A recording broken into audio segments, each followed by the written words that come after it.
Good afternoon. European Union leaders yesterday backed new defence spending plans aimed at freeing up hundreds of billions of euros for the continent's security after the Donald Trump administration signalled that Europe would have to fend for itself in future. Facing the prospect that the United States might cut them adrift, EU leaders held emergency talks in Brussels to explore new ways to beef up their own security and ensure that Ukraine will still be protected. The 27 leaders signed off on a move to loosen budget restrictions so that willing EU countries can increase their military spending.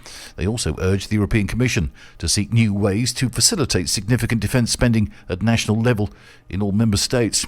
Meanwhile, the wars in Ukraine and Gaza demonstrate the erosion of the international rules-based order, so Prime Minister Pedro Sanchez said.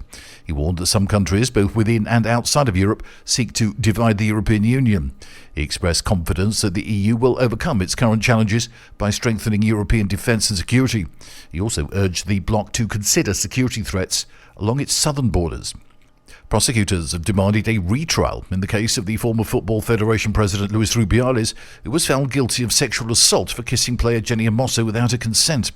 Last month, Rubiales was fined €10,800 for that offence, but found not guilty of coercion over allegations that he pressured Hermoso into publicly saying the kiss was consensual.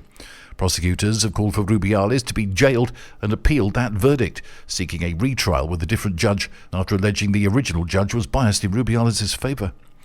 The fireworks factory was engulfed in a massive fireball following an explosion yesterday which left one person dead and 4 injured. The blast occurred at around 11:25 yesterday morning at a warehouse near Alicante. The incident killed the owner of the company, who was a well-known figure in the pyrotechnics sector.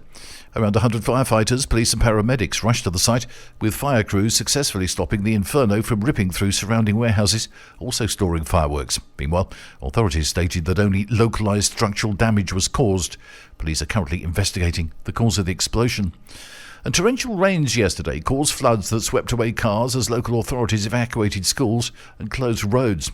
The state weather agency AEMET issued orange alerts for some parts of the Murcia, Valencia and Catalonia regions as officials told people to stay indoors.